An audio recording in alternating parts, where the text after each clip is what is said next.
Alright, so setting up for this cage. Got my cheater bar. This is the 1.5/8" tube bent to a 90. So you can use it to set up, see where a bend's going to land, how close you want to get it. And it's got a mark on the beginning of the bend, which I should probably transfer that to the other side, seeing as I'm using it on this side. And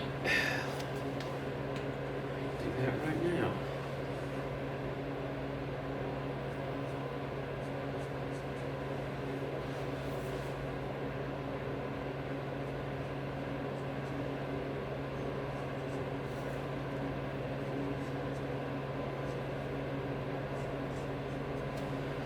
So, I'm going to mark all the way around it.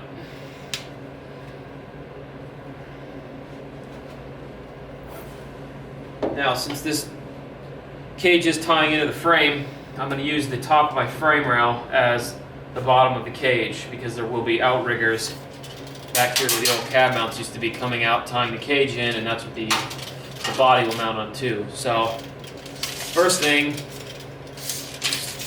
well, is to see, once this bend comes up top, how high you want it. And the only thing I'm thinking of keeping it a hair low is when I go with the bars out the back. I would much rather have a Lexan window cut for this and just have two tiny provisions in the Lexan that I could put up there and possibly put a small rubber seal around and seal in the back window. Not that this thing's gonna get driven in the pouring rain anyway, but it's a lot easier. And if I ever wanted to do anything else, you're not cutting into the actual isn't that kind of funny? I don't want to cut into the top part of the window here, but the whole floor, firewall, and everything else is missing out of this cab. But I guess those aren't parts you actually see from the outside when the truck is finished. So yeah, ultimately I don't want to cut into this seal. I don't want to cut into the top roof here. So it's probably going to be somewhere in the area there. I know that's about center that hole up there, and what I can do is just come off the top of the frame rail, come up, and it looks to be about 41 inches. We'll call it 41 inches, which is fine, even if it's a hair high, because on the bottom I usually make the main hoop about 1 inch longer on each foot than it should be. That way you can fit it in here, make sure it's where you want it, trim it little bits at a time to get it to fit exactly how you want it.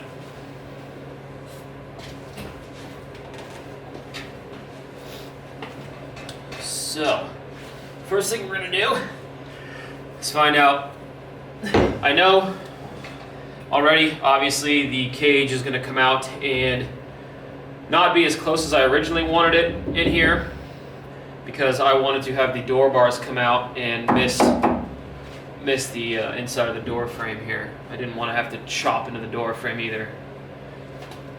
So, what I did is there's a middle point in the cab back here, and I already measured out to figure that out. It's going to be about 51 inches total. So I'm at 25 and a half right now, and that's about where the tube's going to sit. So I already know my width from outside to outside, which that applies to the first leg till the bend. Then once you get up in here, obviously because the B-pillars come inward, there's a bend and another bend up here to cross to the other side. So knowing where this is going to sit, kind of hold this out here and see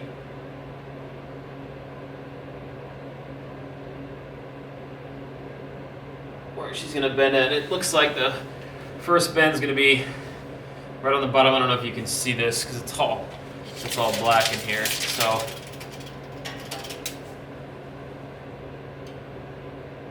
going to be about 2 feet, ½ inch. And that's where the first bend will be. And then I know, because I do the cage on the outside dimensions in the program I use, so I don't really need I know where my top is. The only thing I have to figure out is the inside to inside on these on this next bend here, which is the one that's actually coming off the B pillar and then over to the roof.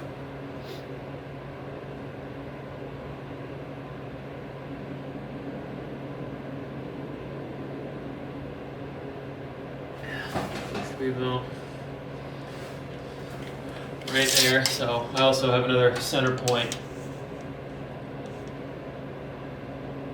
And that's 42. It's 21 to the center. Actually, it's, we'll call that 20 3/4. So you got 41.5.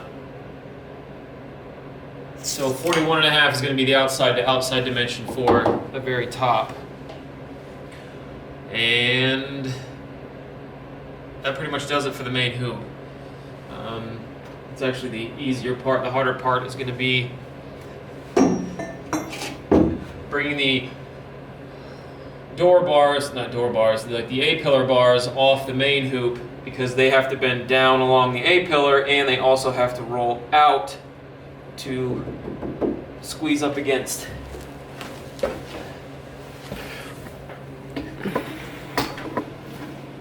Because if you've ever looked,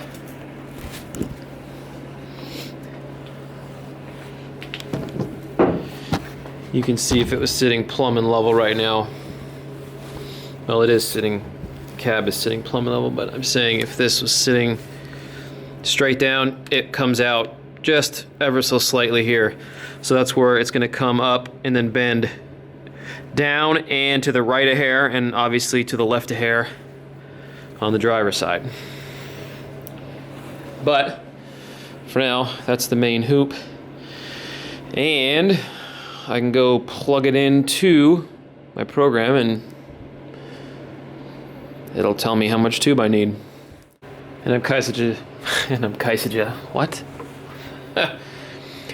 just using the tape measure to rough out the diagonal, because what's gonna have to happen is this seat is actually pretty close to the back, so where the diagonal bar comes off, or where the harness bar comes off the diagonal, it's probably going to shoot back and bend and go out and then bend back in and catch the main hoop in this little, there's a recess up here that'll keep it away from the seat, so the seat will have a very small amount of adjustability to go backwards a little more if need be, but it's going to be tight.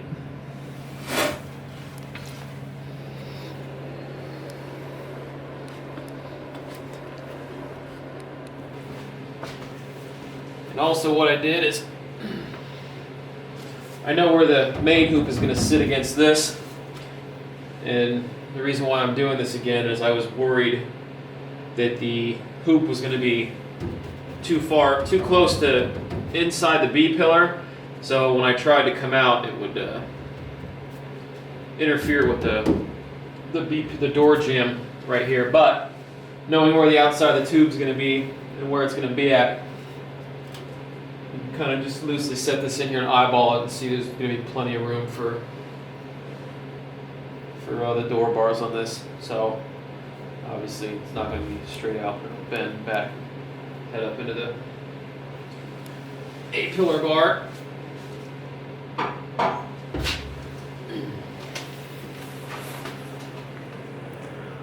If a few of the dimensions are off in the video, don't worry about it, because I just sat here and looked at it some more for a little longer and tweaked a few things to what I wanted, so the numbers aren't going to match what I originally said.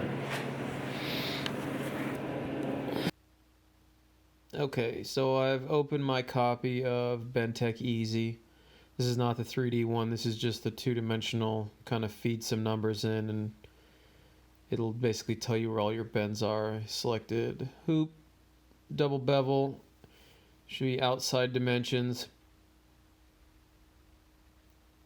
and what that's going to do is bring up the other tooling and material. So the tooling is 5.5 centerline radius for my die, and my material is 1 5/8 OD.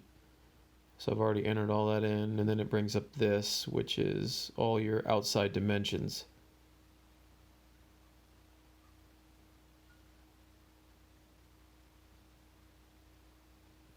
So the first thing I do is I know the outside legs I need to be 52 inches. So I punch that in on the bottom, and then I punch that in on the top. And then the next thing I know I need is the top bend is 42 inches. So I punch that in, and it's still not going to really bring it together until you put in a few more dimensions. Which the overall top is 42 also. And then I believe that leaves 18 left for the top two bends. And when you finally punch in that final number, it's going to make a hoop. You'll see on the right section right there. And there's the hoop. Another thing I do is I go in, and obviously the top to bottom is 42 inches. I want to add an inch in there. That's basically going to give me an extra inch on each bottom side of the cage, so that I can trim it back and get it to fit better.